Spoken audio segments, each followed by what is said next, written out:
The fear was still there in the eyes that watched them, but now it was mixed with something else. Curious, the decision came 3 days after the hearing. Captain Dae Kim and his team were denied permission to address the full Galactic Council. The official reason was procedural. New species candidates could not speak directly to the Assembly until after a preliminary vote on their admission status. It was a polite way of saying that the Council had not decided if humans were worthy of being heard. He sat in their quarters, watching the news coverage of the ongoing debates. Species after species rose to speak about humanity, and the arguments fell into predictable patterns. Some praised the rescue, others pointed to Earth's violent history. Some saw potential, others saw only danger. They're going to reject us, Tay said quietly. The votes aren't there. Too many species are afraid. Maybe they're right to be afraid, Mira said. We are dangerous. We can't pretend we're not. Hana was reading through another xenopsychology report. There's a species called the Quillith. They're small, only about half a meter tall, with 6 legs and beautiful iridescent shells. They've been studying us carefully, and their delegate has been speaking in our favor. 1 species out of hundreds, Tay said. It won't be enough. But the next morning, they received an unexpected message. It was from Delegate Cree, the vest they had rescued.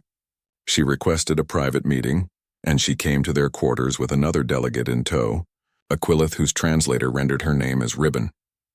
We want to help you speak to the Council, Cree said without preamble. The rules say you cannot request to address the Assembly, but if a member species sponsors your appearance, you can speak. Why would you do that? Day asked. If we're rejected after you sponsor us, it could damage your standing in the Council. Ribbon's shell pattern shifted in colors that the translator couldn't interpret, but her words were clear. Because the Council needs to hear what you have to say, not just data about your biology or footage of your world. Your voice. Your perspective. We have been making decisions about you without truly listening to you. Cree's antennae gestured in agreement. You saved my life.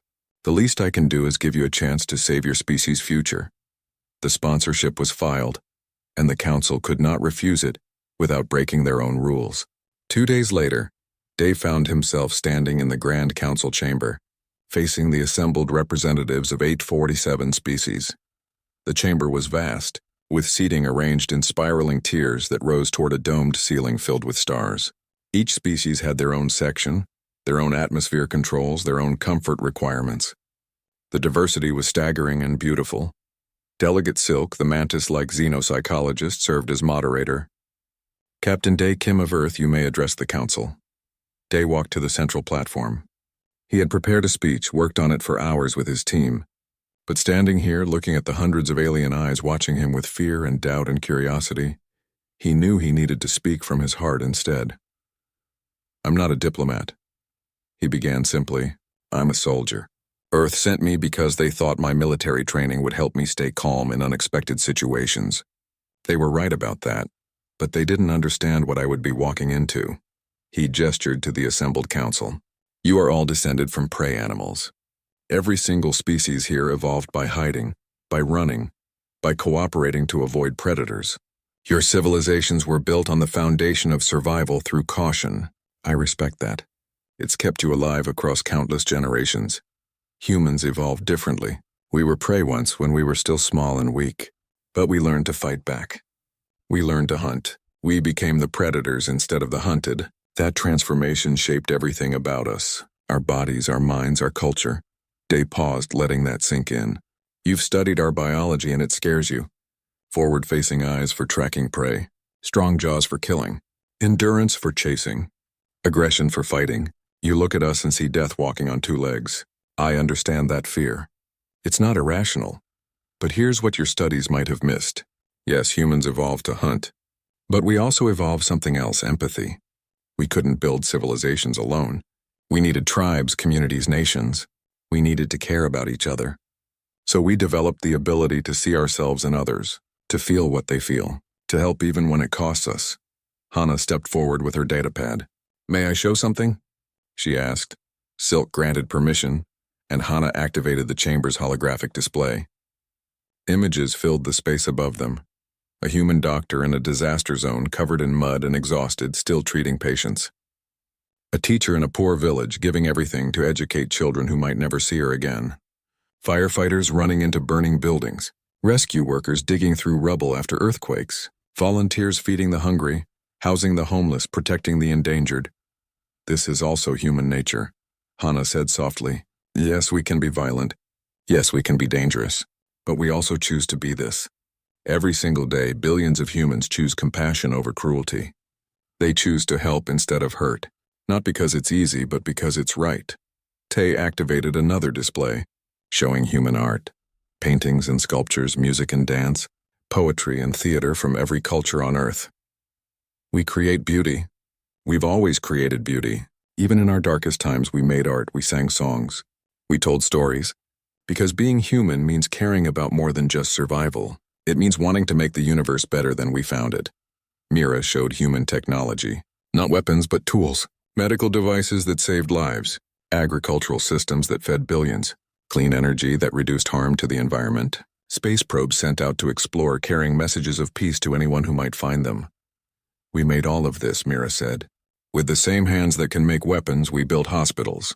With the same minds that can plan attacks, we designed systems to heal and help and explore. We chose this. Day stepped forward again. You've been debating whether predators can be trusted, whether we're too dangerous to join you, but you're asking the wrong question. The question isn't whether we can be dangerous. We absolutely can. The question is, what do we choose to do with that capability? He looked around the chamber, meeting as many eyes as he could.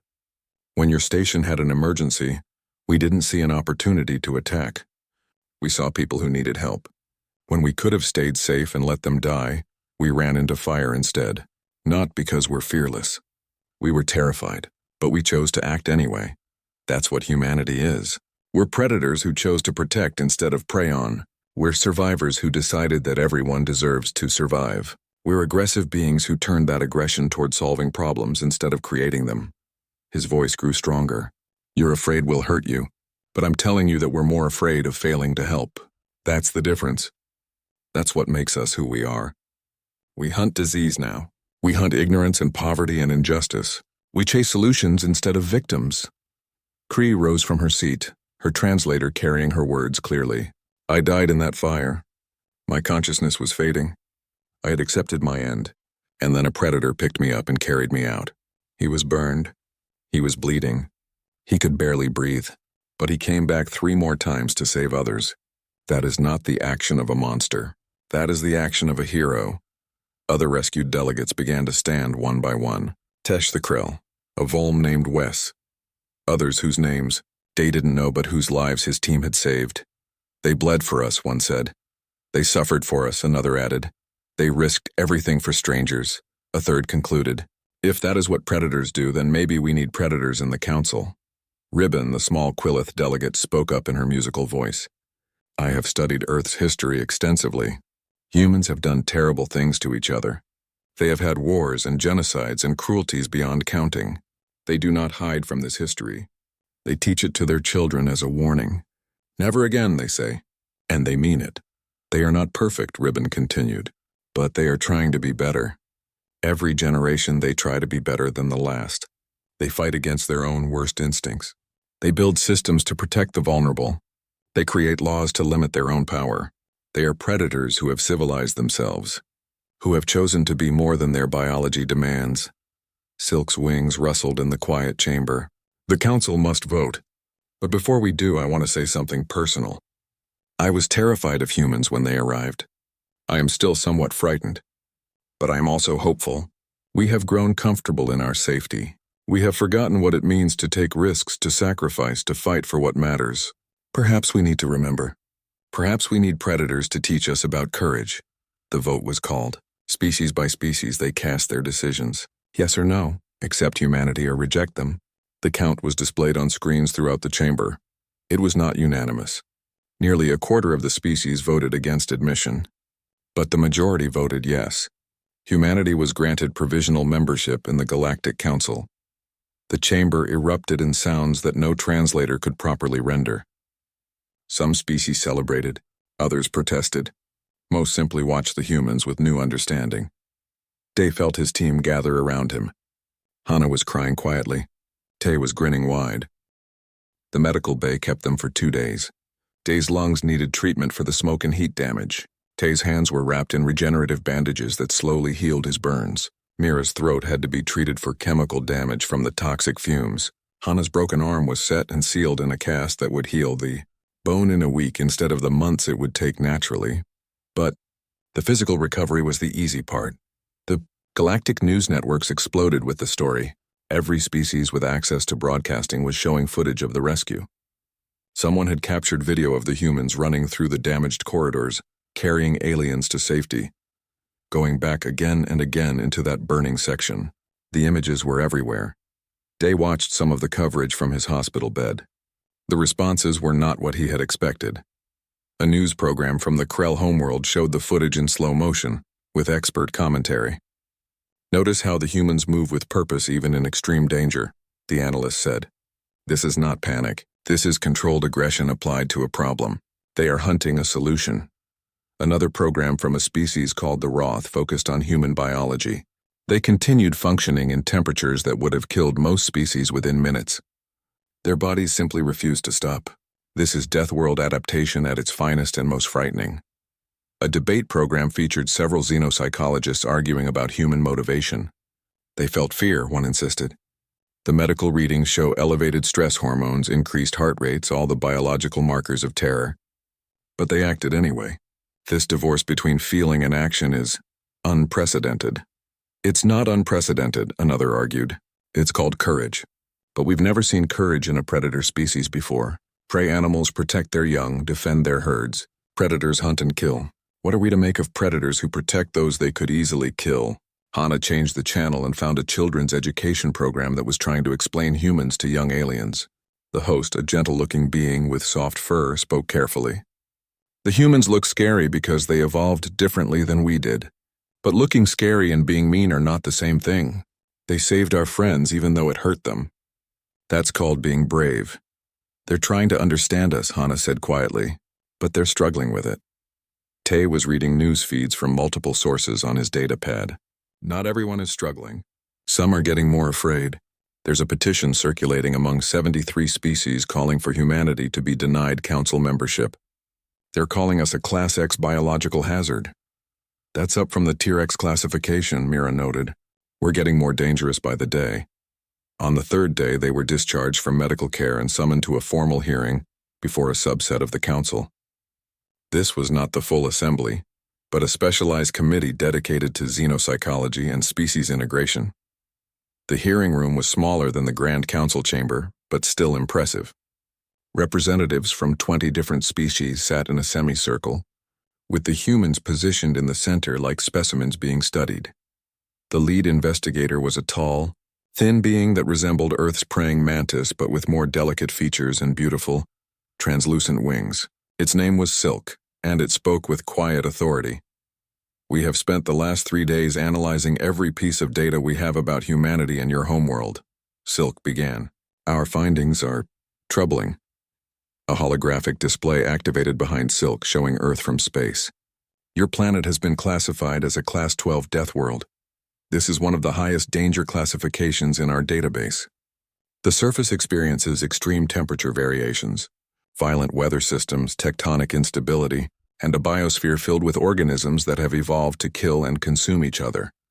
The display shifted to show Earth's predators, lions taking down prey, sharks hunting in packs, army ants overwhelming larger creatures through sheer numbers, Komodo dragons whose bite was filled with deadly bacteria. "This is the environment that shaped you," Silk continued.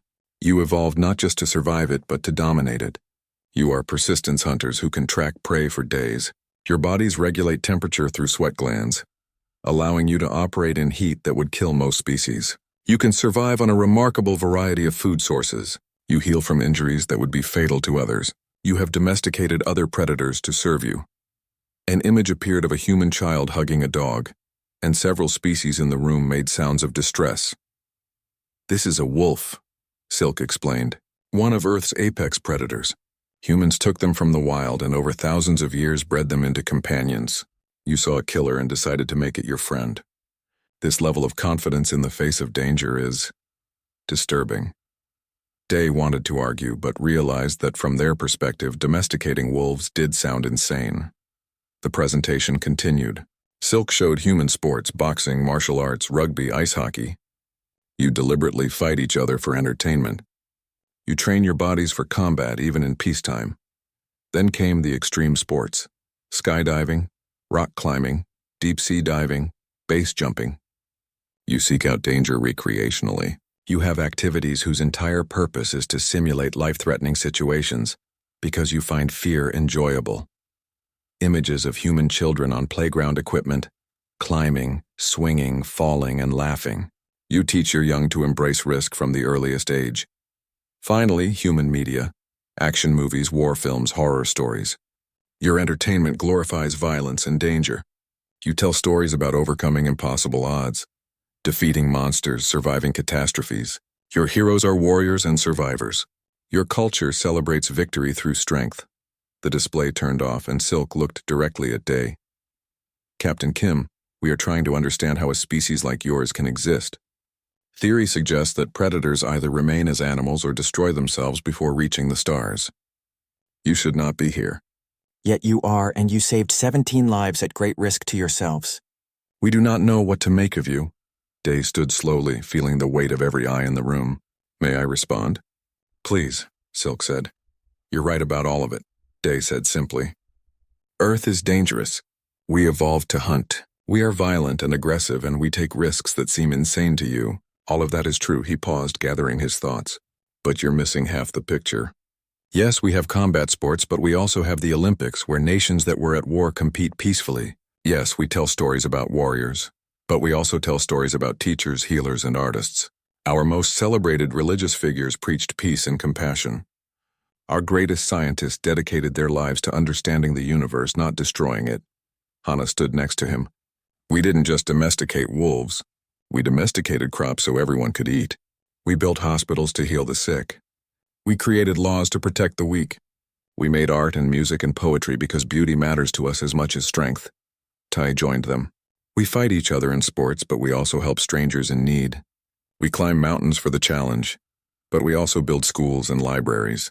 We're not just predators. We're complicated. Mira was the last to stand. You saw us run into fire to save lives. That's human too. Maybe more human than any of the violence. We protect what we care about even if it costs us everything. The room was silent for a long moment. Then Cree, the Vest delegate they had rescued, spoke up from the observers section. I was in that burning section. I felt my consciousness fading.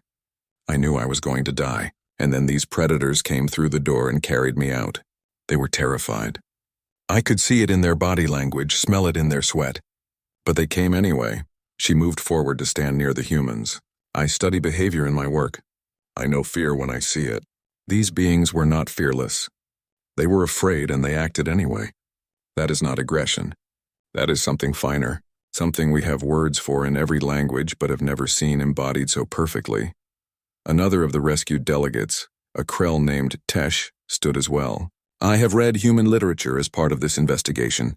They have a concept called heroism. It means doing the right thing even when it's hard, even when it hurts, even when you're afraid.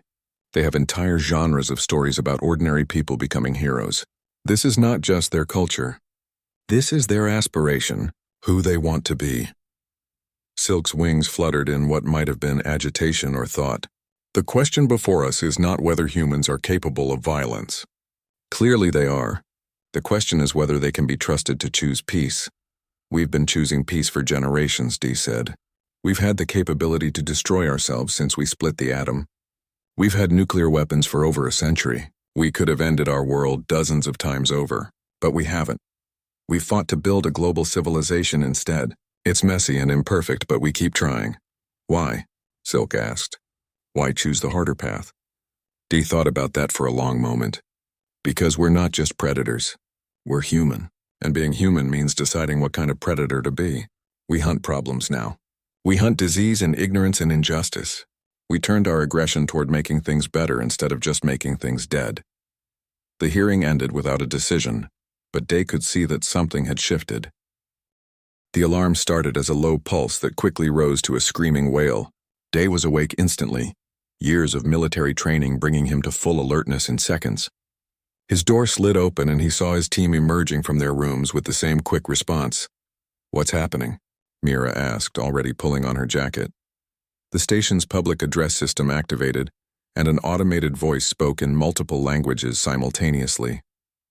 Emergency in Sector 7 East. Hull breach and life support failure. All personnel evacuate affected areas immediately.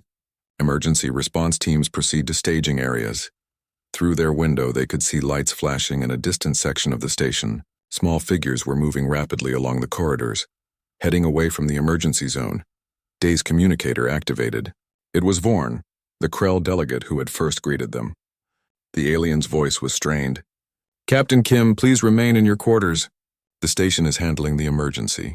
You and your team are safe in your current location. How many people are in the affected area? Day asked immediately.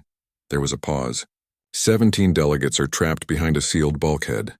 The life support in that section is failing. We have response teams assembling, but protocol requires a full safety assessment before entering the damaged zone. How long will that take? Another pause, longer this time. Approximately 45 minutes to complete the assessment. Then we can begin extraction procedures. Day looked at his team. Hana was already pulling up station schematics on her datapad. Mira was checking the emergency equipment locker that every room had. Tay was listening to station communications through his own device. They have maybe 20 minutes of air, Hana said quietly, reading the life support data. 45 minutes for an assessment means those people will be dead. Day made his decision in 3 seconds. Vorn, we're going to help. No. The Krell's voice rose in pitch. You cannot. You are not authorized. The protocols must be followed. People are dying, Day said flatly. We don't have time for protocols. He cut the communication. The security guards outside their door tried to stop them, but they were clearly not prepared for humans who simply ignored orders. Day pushed past them politely but firmly, and his team followed. The guards called for backup but didn't use physical force to stop them. Where? Day asked as they ran down the corridor. Sector 7 East is 3 levels down and half a kilometer spinward, Hana said, reading her pad while running. There's a maintenance shaft that will get us there faster than the main corridors. They ran. Other aliens in the corridors pressed themselves against walls as the humans passed, clearly shocked to see anyone moving toward danger instead of away from it. Some shouted warnings that the translator couldn't quite render properly. Mira found the maintenance shaft and overrode the lock with quick work on the control panel. It's a vertical drop with manual ladders, she warned. 3 levels straight down. Go, Day ordered. They descended rapidly, their hands and feet finding holds with practiced ease.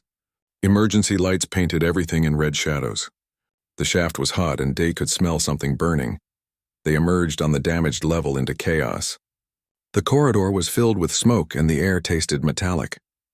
Gravity fluctuated, making each step uncertain. Warning lights pulsed on every surface. There, Hana pointed down a twisted corridor toward a sealed bulkhead. That's where they're trapped. They moved forward carefully, Day in the lead. The floor was buckled from whatever had caused the initial damage. Exposed conduits sparked overhead. The temperature was rising rapidly. Tay stopped at an environmental monitor. The temperature in the trapped section is already 42 degrees and rising. The oxygen level is dropping fast.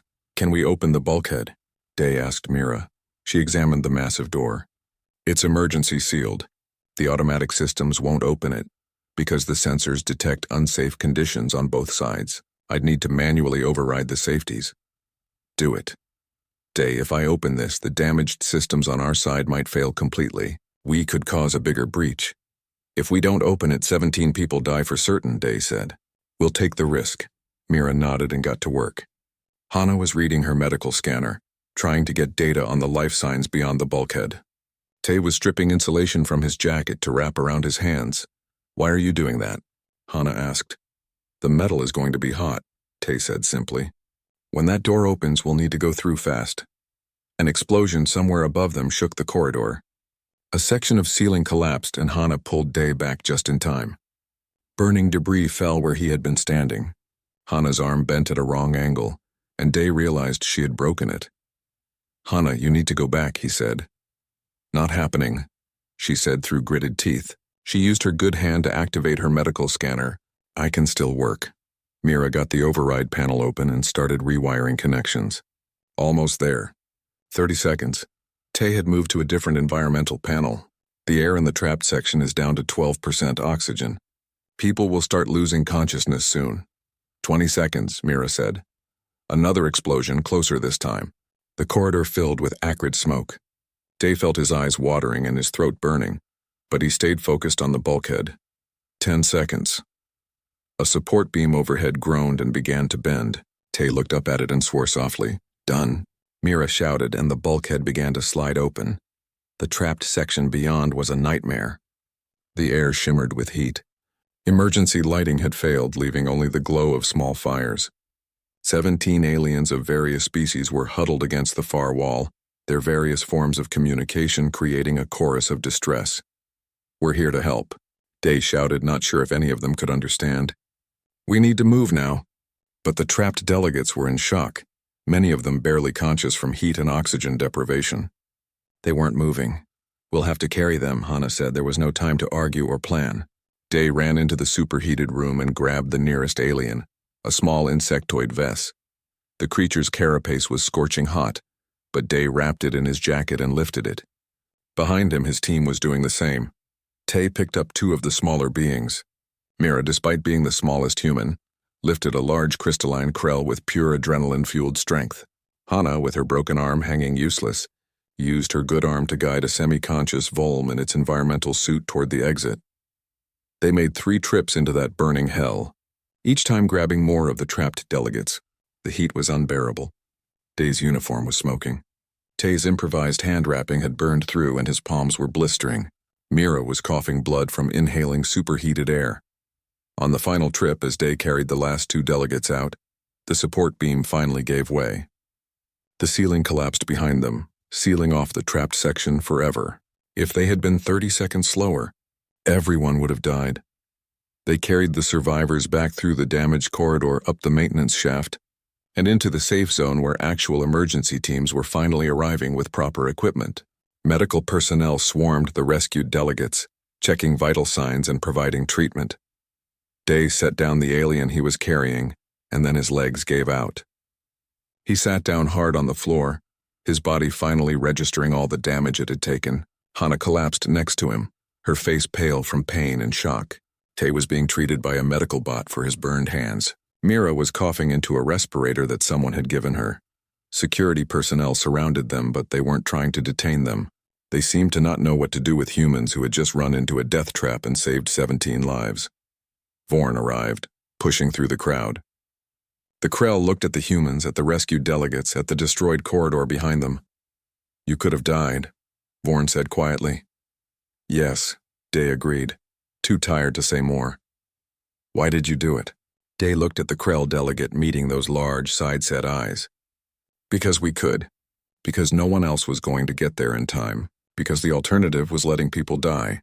That is not logical, Vorn said. You risked 4 lives to save 17. If you had failed, 21 would have died instead of 17. We're not computers, Hana said softly.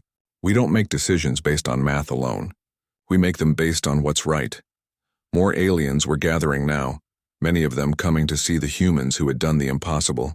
Among them were several of the rescued delegates, now stabilized and aware enough to understand what had happened. One of the Vess, a female whose translator rendered her name as Kree, approached Day carefully. She was wrapped in thermal blankets and still shaking from her ordeal. You saved us, she said simply. Yes, Day said. You ran into fire. You endured pain. You risked death for us. For aliens you do not know. Yes. Kree's antennae quivered with emotion that the translator couldn't quite capture. We were wrong about you, all of us. We saw predators and assumed we knew what that meant. But predators that save prey? That is something new. Something wonderful and terrifying at the same time. The crowd around them was silent, and Day realized that everything he and his team did here was being broadcast across the station. The galaxy was watching humans prove that they were more than their biology suggested, that being dangerous and being good were not opposites. The second morning on Nexus Station began with a notification that slid under their door. Day picked up the small device and activated it. The message was brief and formal. All human delegates were required to undergo medical screening before they could participate in further diplomatic activities. Standard procedure. Hana read over his shoulder. Every new species gets checked to ensure biological compatibility with station life support systems. But when they arrived at the medical facility, the atmosphere felt anything but standard. The medical staff, a mixture of different species, maintained a careful distance from them. The lead physician was a Krell named Tiv, who kept glancing at the exits as if planning an escape route. "Please, enter the scanning chamber one at a time," Tiv said, gesturing with one of its upper limbs toward a large cylindrical device. "The procedure is painless and takes approximately 10 minutes. Day went first."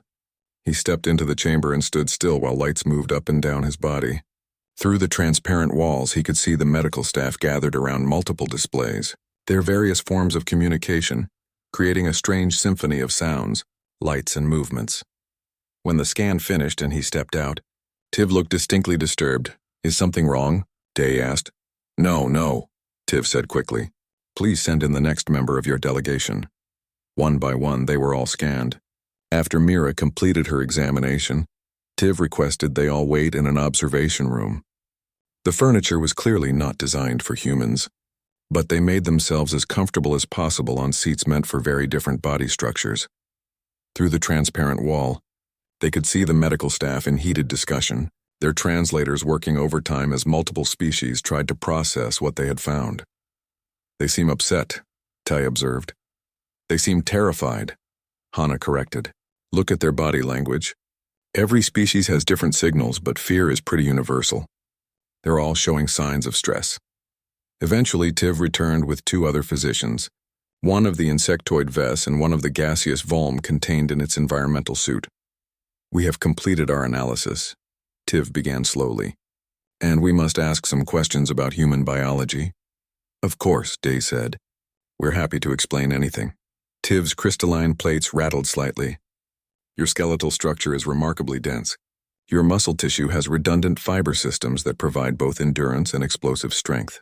This is consistent with pursuit predator evolution, yes?" Hana nodded. "Humans evolved as persistence hunters. We would chase prey for hours or even days until it collapsed from exhaustion." The Vess physician, whose name translated to Kess, made a sound like wind through leaves. "Days? You can run for days?" "Not without rest and food," Mira said. "But yes, humans are built for endurance. We sweat to regulate temperature, which lets us operate in heat that would stop most animals. Our ancestors would literally chase their prey to death under the hot sun." The Volm physician, a being named Wes whose voice came from speakers on its suit, seemed to shimmer with distress. "Your immune system is extremely aggressive. It attacks foreign organisms with multiple simultaneous methods. Most species have immune responses that isolate and expel threats. Yours destroys them completely." "That's bad?" Tay asked. "It's terrifying," Wes said bluntly. "Your body is in constant war with microscopic life.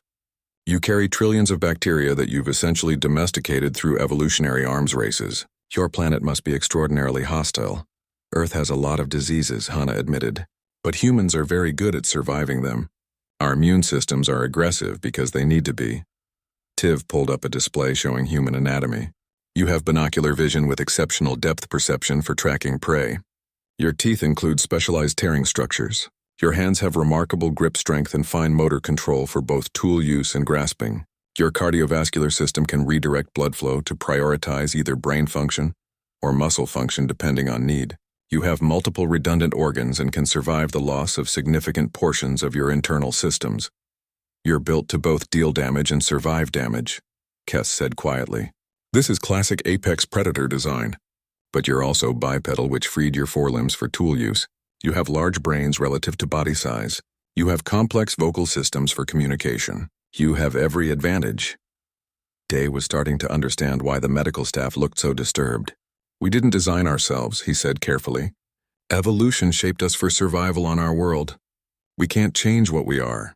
"Can you tell us about Earth?" Wes asked. "We need to understand the environment that created you." Hana pulled out her datapad and began showing them images and videos.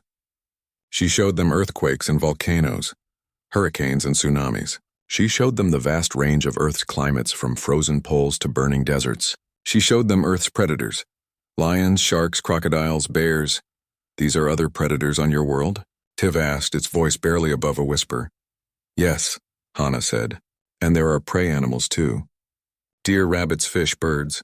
Earth has complete ecosystems with both predators and prey. And humans sit at the top of this system? Mostly, Hannah admitted. Some predators can still kill humans if we're not careful. But humans learn to use tools, to work together, to think ahead. That made us more dangerous than our teeth or claws ever could. Mira mentioned casually, I run marathons back home. It's fun. All three physicians went completely still. Fun? Kes repeated. You run long distances for entertainment? Sure, Mira said, not understanding the reaction. Lots of humans do. Some people run over 100 kilometers in a single event. It's called an ultramarathon. You voluntarily push your body to extreme limits for recreation, Wes said slowly. This is normal human behavior. Exercise is good for health, Tay explained. Humans like to stay active. We play sports, climb mountains, swim in oceans. It keeps us strong. Tiv activated a communication device. I need to call an emergency council session, it said to someone on the other end. Yes, immediately. The humans. We need to discuss the humans. Within hours, Day and his team were informed that they were being moved to even more secure quarters. Their requests to tour the station or meet with other delegates were politely but firmly denied. Armed security details followed them everywhere, though the guards maintained a cautious distance. We're not guests anymore, Tay said bitterly. We're specimens under observation. Or threats under containment, Mira added. Day tried to contact their government liaison, but communications were being restricted. They could send messages, but responses were delayed or didn't come at all. Through the windows of their quarters, they could see other delegates moving freely through the station, while they remained isolated. On the third day, they discovered that the Galactic Council was holding sessions about humanity's admission to galactic society. Tay managed to access some of the public broadcasts by connecting through the station's entertainment network. What they saw was troubling. Delegates from various species were reviewing footage from Earth, and their reactions ranged from confusion to outright horror. They watched human combat sports and asked why humans would deliberately fight each other. They watched extreme sports videos and couldn't understand why anyone would jump from aircraft or climb sheer rock faces for fun. They watched action movies and war documentaries and saw only evidence of human violence. One delegate, a tall, plant-like being, showed footage of human children at an amusement park, screaming with joy on a roller coaster. They train their young to enjoy danger, the delegate said. They celebrate fear. What kind of species does this? Another showed footage of humans diving with sharks, approaching wild predators deliberately. They seek out danger, that delegate argued. This is not normal behavior for intelligent life. They're cherry-picking the data, Hannah said angrily. They're only showing the things that make us look dangerous. To be fair, Tay said quietly, we are dangerous. That's what they're afraid of. The question is whether being dangerous means we can't also be peaceful. Day watched the debates in silence. He could see both sides of the argument. Yes, humans were predators. Yes, Earth was a dangerous world that had shaped them into survivors.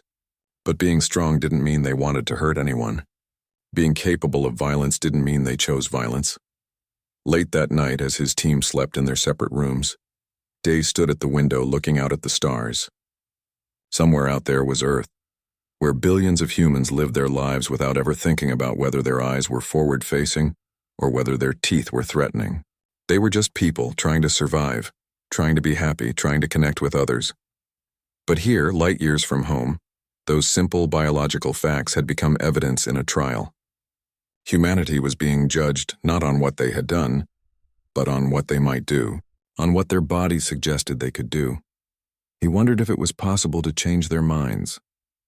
Or if the galaxy had already decided that predators, no matter how civilized, would always be too dangerous to trust. The message had traveled across the stars for 3 months before reaching Earth. When it finally arrived, every government on the planet stopped what they were doing to read it. The Galactic Council, representing 847 different species from across the galaxy, was inviting humanity to join them. Captain Dae Kim stood in the briefing room, looking at the holographic display of the massive space station where they would meet these alien species. He was a tall man with calm eyes and steady hands. The military had trained him for 20 years, but now they needed him to be a diplomat. The idea seemed strange to him, but he accepted the assignment anyway. You'll be leading the team, the director told him. We need someone who can think fast and stay calm. Someone who can handle the unexpected. Day nodded. He had seen enough unexpected things in his career. How different could aliens be? Very different, as it turned out. His team consisted of 3 others. Dr. Hana Choi was a xenobiologist, though she had never actually studied alien life before since none existed in Earth's databases until now. She was brilliant and curious, always asking questions that others hadn't thought to ask. Tae Park was their cultural liaison, a man who spoke 12 human languages and understood the subtle differences between cultures. Mira Sung was their engineer, capable of fixing anything mechanical and understanding any system after looking at it for just a few minutes. They trained together for 6 weeks, learning everything humanity had gathered from the Council's transmissions. It wasn't much. The aliens had been polite but vague, offering a meeting place and basic protocols but little else. The journey to Nexus Station took 4 weeks aboard Earth's fastest ship. When they finally arrived, Day felt his breath catch in his throat. The station was enormous, a gleaming structure of silver and crystal that stretched across the viewport. It was beautiful and intimidating at the same time. "We're being hailed," their pilot announced. "They're sending docking coordinates." The docking process was smooth, handled by automated systems far more advanced than Earth's technology. When the airlock finally opened, Day led his team into a corridor that seemed to glow with its own internal light. The air smelled strange, like copper and flowers mixed together. A figure waited for them at the end of the corridor.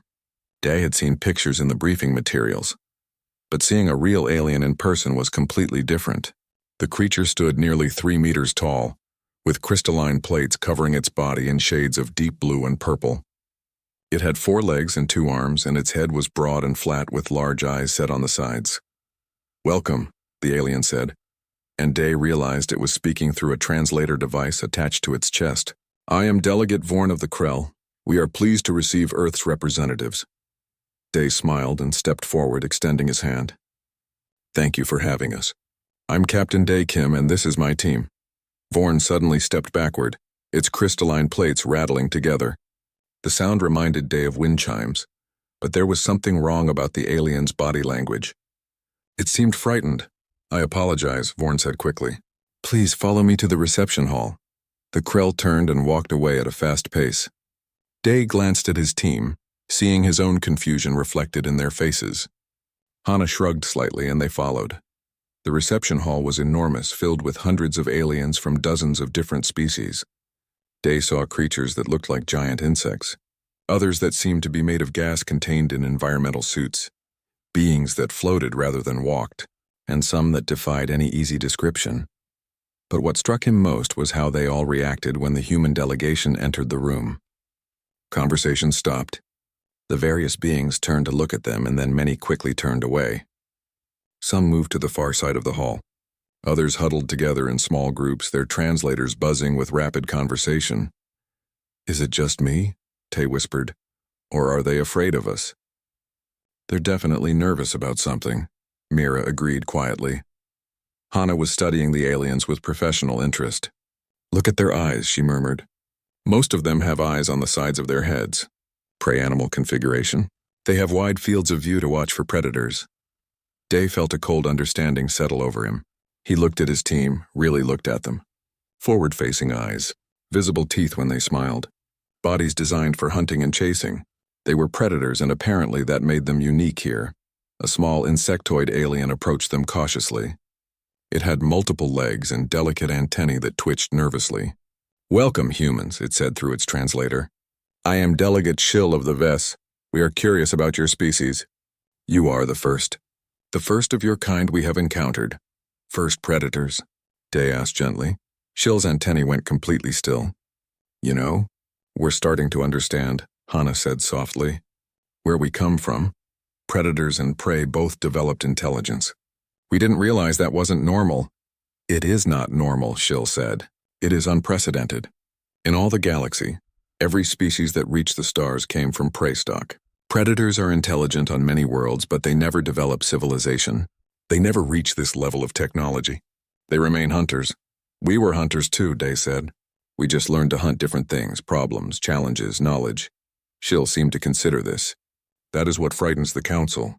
You have a predator's mind and prey animals' cooperation. You should not exist." The reception continued, but the atmosphere remained tense. Aliens spoke to the humans in brief, polite exchanges before finding excuses to leave. Some species avoided them entirely. By the time the event ended, Day and his team were exhausted from the strain of trying to appear non-threatening. They were escorted to their quarters in what Day noticed was an isolated section of the station. Armed guards were posted outside. The rooms were comfortable but felt more like a containment area than guest quarters. "They're not sure about us," Tay said as they gathered in the common room. "They're trying to decide if we're dangerous." "We're not dangerous," Mira protested. "We came here for peace." "We're predators," Hana said quietly. "To them, that means we're always dangerous. It's in our nature, our biology. They can't separate what we are from what we might do." Day looked out the window at the vast station beyond. Somewhere out there, the Galactic Council was making decisions about humanity's future. They would judge humans not on their intentions or their hopes, but on their teeth and their eyes and the way they had evolved to survive. "Then we'll show them," Day said firmly. "We'll show them that predators can choose peace. That's what makes us different from animals. We can choose." His team nodded, but Day could see the worry in their eyes. He felt it too. They had come to the stars hoping to find friends and allies. Instead, they had discovered that the galaxy feared them. The first day of humanity's introduction to galactic society ended with the delegation locked in their quarters, separated from the species they had hoped to join, wondering if Earth's invitation to the stars had been a terrible mistake.